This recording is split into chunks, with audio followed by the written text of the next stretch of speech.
Yeah, so I want to temper expectations for what I'm going to talk about. I'm going to talk about research that is currently in progress, so don't be upset if there's no bar plots or p-values or bold font asterisks indicating significant values, right? So I'm going to talk about the broader package of my PhD work, and that is how do we quantify light pollution as a barrier to migration? And I should just mention, I'm based in Berlin at the IGB with my supervisor Franz, who's here today. So, when we talk about light pollution as a barrier for migrating fish, we're usually talking about artificial light at night. And this comes in two forms. The first one is very obvious, that's direct street lighting. So if there's any lights on or near rivers, there's a bright light, it shines on the fish, nothing complicated about that. The less obvious form of artificial light at night is called indirect sky glow, right? So a street light shines on the pavement, that reflects up and it illuminates the clouds above you. This puts out a low intensity, diffuse lighting over a really large area, right? So sky glow, while it's way less intense, it can affect any water bodies and rivers that are even within a reasonable proximity around urban areas. So how does artificial light at night affect fish? Well, we can start with physiology. Franz has done some really cool experiments at the IGB, where he's kind of looked at how really low levels of artificial light at night, even those levels emitted by sky glow, which I just mentioned, that's enough to disrupt melatonin production in fish species. And if you're not familiar with melatonin, it's kind of one of the key indicator hormones that is used for regulating the circadian rhythm, much like it does in mammals. Another physiological aspect is how fish do light-dark adaptation. When a fish goes from a dark area to a bright area, or vice versa, it has to change the sensitivity of its retina to see efficiently in that area. How it does that, the cones and rods in the fish's retina have to physically move on the cellular level, right? This is kind of a long process. This can take up to 30 or 60 minutes going from a quite dark to a bright environment. And we don't know for sure, but we suspect that this can cause lasting visual impairment. So if a fish comes from a dark environment to, let's say, a lit bridge, it may be momentarily visually impaired where it can't see and escape predators for a while. So the last way that artificial light can affect fish is the behavior effects. This is a little complicated. So there are attraction and avoidance behaviors. We call this phototaxis. And this is really dependent on not just the species of the fish, but also the life stage of the fish. So for example, silver eel, mature European eel, we know they're really negatively phototactic. So if eel are running at nighttime during their migration, and let's say there's a bright light on a bridge, they may display negative phototaxis. So they may pause their migration because they stay away from the light, or they may do exploration behavior to find a route that's way less dark than the direct route they would otherwise go. At the other end of the spectrum, we have something like salmon smolts. Salmon smolts, they also migrate nocturnally at nighttime, but they've confusingly been reported to be positively phototactic. So they may show the opposite effect. When a salmon smolt migrates at nighttime and it sees a light on a bridge, it may pause its migration because it's attracted to that light, and it may stay there for a while and delay its migration. So when we talk about artificial light at night, this is technically called a disturbance. And a disturbance has an academic definition. This is any deviation in the animal's physiology or behavior from patterns that would occur in the absence of predators or humans. So it's just changing from its natural behavior or physiology. That's what a disturbance is. The really annoying thing about disturbances is the manifestation of the fitness effects from disturbances may not become apparent until long after the disturbance has happened. So that example I talked about earlier, that little salmon smolt, it pauses its migration because it sees a light on a bridge and does positive phototaxis. Maybe it delays its migration for a few hours or a day, right? And then it moves on. The actual fitness effect of that pause may not become apparent until it reaches the marine estuary, because we know timing of arrival at the marine estuary is a good indicator of the probability that a salmon will survive its first sea winter. So we have this problem here. We're always generally interested in fitness effects, but we have these disturbances which happen on small temporal and spatial scales, but we want to know how they translate to fitness effects which happen on much broader scales. To do this, we have to use agent-based models. So effectively, we have to use agent-based models to simulate the entire downstream migration of these fishes. And when we collect data to understand how these disturbances affect the behavior and the physiology of these fishes, we effectively have to make two sets of agent-based models. We can simulate the entire migration as it's undisturbed, and then we simulate the entire migration with those disturbances in them. And by comparing these two agent-based models together, we can get an idea how these disturbances add up to fitness effects. When you make a whole lot of agent-based models over a lot of individuals, over many rivers, then you can kind of rank it up to population level effects. So, where does my PhD work roll into this? I'm kind of interested in two aspects of this framework. When we think about problems like this, we call this population consequences of disturbances in the literature. So I have two targets here. I'm interested in creating a very general theoretical agent-based model which allows me to simulate the entire downstream migration of a fish. And then the second thing I'm interested in is collecting experimental data to understand how artificial light at night disturbs the behavior of these migrating fishes. Right? So two admittedly very big and intimidating parts of this framework is what I'm working on. So let's start with agent-based models. How do we model the undisturbed behavior of salmon smolts?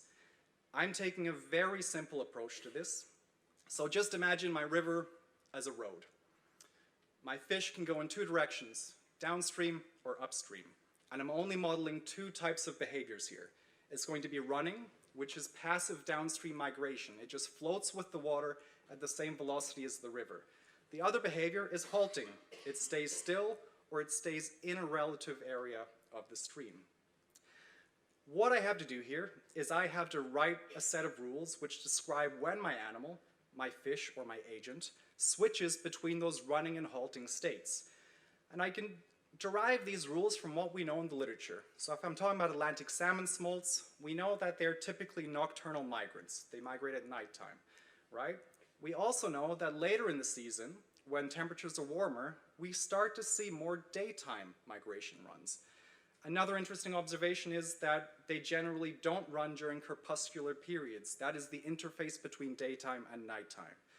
So if I take these rules from the literature, I make a very simple model. You can kind of see a very basic simulation in the upper right-hand corner, just using temperature and amount of light from the sun to simulate when a fish is migrating or not. That's just 5 agents or smolts running over 5 days. What I just described to you is really stupidly easy to do.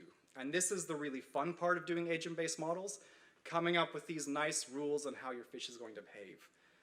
The difficult part is tweaking the parameters of that model so your actual simulation output closely resembles what happens in nature. There is no enjoyable way to do this with agent-based modeling. It really sucks, and I'm doing something quite a bit different from the norm with my agent-based models. This process is called model calibration, by the way, when you tweak those parameters to match real output. I'm using a methodology called approximate Bayesian computation. And if you've never heard of this, it's because it's something that's only really used in evolutionary genetics at the moment. I won't go into detail about this because it gets complex with the math, but the gist of it is using approximate Bayesian computation, I can treat my agent-based model as I would any Bayesian statistical model, assuming it has a likelihood function and all. So I can take a real data set.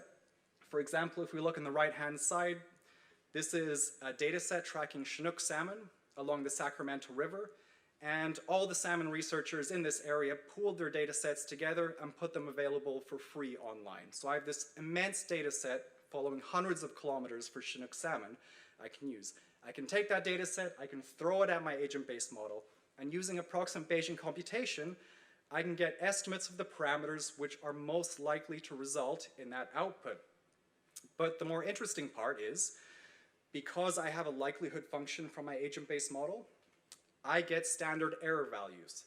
That means I can get confidence intervals for all my parameter estimates, which is a quantitative way of how much trust I have in my model, and I can also do null hypothesis testing, which is kind of the foundation of all statistics we do in biology.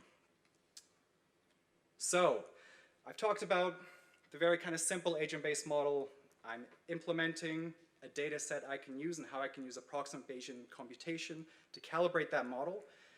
How do I deal with the artificial light at night disturbances?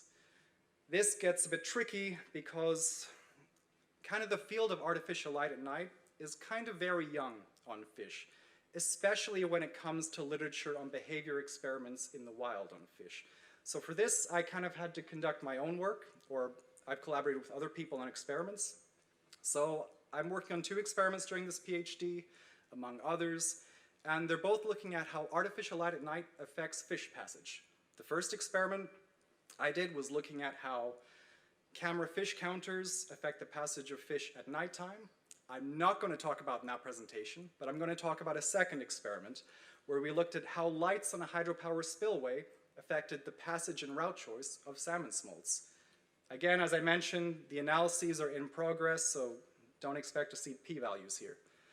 So, Ole and his PhD student Samuel Schrei collected a fantastic data set for me to use in Sweden, and they tagged 125 salmon smolts and tracked their passage by 2 spillways.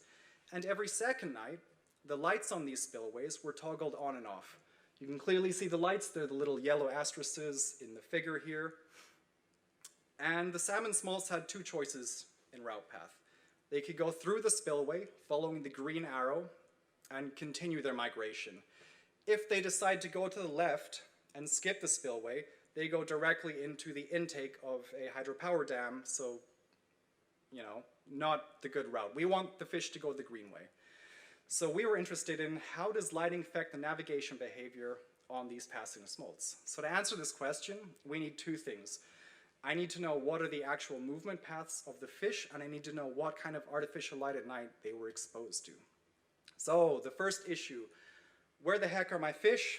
This was way harder than it sounds. If you look at this image, those little red dots are acoustic receivers, and all smolts had a little high-frequency speaker surgically implanted inside of it, which gives off a ping every 1 or 2 seconds. By detecting those pings across this receiver array, I can triangulate the positions of this fish. What made this data set a complete nightmare to work with is the spillway structure is a giant concrete structure there, and it effectively acts as a very shiny reflective acoustic mirror. So a lot of the detections I got on my receivers were detections that came from the tagged fish, bounced off the receiver, or bounced off the spillway, and then got to my receiver way later than it should have. Unfortunately, there are no methods to position fish in this kind of environment, so I more or less spent a year developing a new type of state space model for this kind of positioning. So I made a new state space model which allows me to statistically identify when detections are likely reflections and do positioning in spite of their presence. So if you're in the telemetry world, you might have heard of YAPS, which is kind of the golden boy of state space models. That faded tan track you see in the back, that's if we use something like YAPS and we don't account for those reflections. You get the fish going into the forest, taking a picnic before it goes back in the river, right? So that's probably wrong. And then the blue track is my new model, which accounts for those reflections. So I'm very happy with it. And on the right-hand side, you can see 20 tagged smolts, and I've done the positioning for all of those smolts. I really, really want to stress here that that figure on the right-hand side has no post-processing done to it. That is the raw output of the movement models I made, and after a year working on this, I'm happy with it. All right, so, I should mention, the color here just indicates if the fish was closer to the right or left bank during its initial approach when it entered the array. All right, so I know where my fish are. What the heck do my fish see at night? So to figure this out, we went back to the research site where the data was collected, and we went to all the light sources on the spillways. We measured how intense they were, we measured the height of the poles, and we just got the geometry of the study area. So right now, we're currently working on building a ray tracing model to simulate what the light fields are based on the source measurements we made. Not only can we simulate a horizontal raster of the light fields. We also have measures of the attenuation in the water. So using a ray tracing model, we can simulate what the fish would be exposed to at different water depths it was swimming at. All right, so I have my observed fish tracks. I have my ray trace light model in progress. What is the next step once I have all that data? I think Rachel is going to talk a lot more about this tomorrow, but you have to use a tool called step selection functions. And this is a way you can directly model the effects of phototaxis or the effects of any covariates. Basically, with a step selection function, my fish is right here, and in 1 second, maybe there's 10 possible locations I can step to. A step selection function statistically determines which covariates are important in making that decision in which direction the fish steps. What is really appealing about step selection functions is they model the underlying movement process of the fish. So, if I have the study site and I fit a step selection function that does a good job of estimating the parameters of the movement, I can go to a brand new study site where I have no observed fish data. I can then just use the covariate data and I can simulate what that fish's most likely movement path would be. So effectively, if you use a step selection function backwards, it kind of counts as an agent-based model on a much finer scale. Right? So we can use it to predict new movement paths. The key word here is extrapolation. You can extrapolate your results to new study areas. All right, so in the beginning I talked about agent-based models a bit, and kind of conceptually the way you should think about this is we have a step selection function, we understand how this spillway with lights delays or increases mortality at this one location. We can apply those step selection functions to multiple locations along the migratory route to understand how those disturbances operate on those fine scales. In this framework, you should kind of visualize the agent-based model as a kind of glue to stick all those step selection functions together to examine the cumulative effect of all of those disturbances over the entire migratory path. So then we can get the probability of the whole migratory survival, and then we can get the probability of the timing of arrival at the marine estuary using agent-based models to stick these step selection functions together. And yeah, I will end it right there. And yeah, do we have time for questions?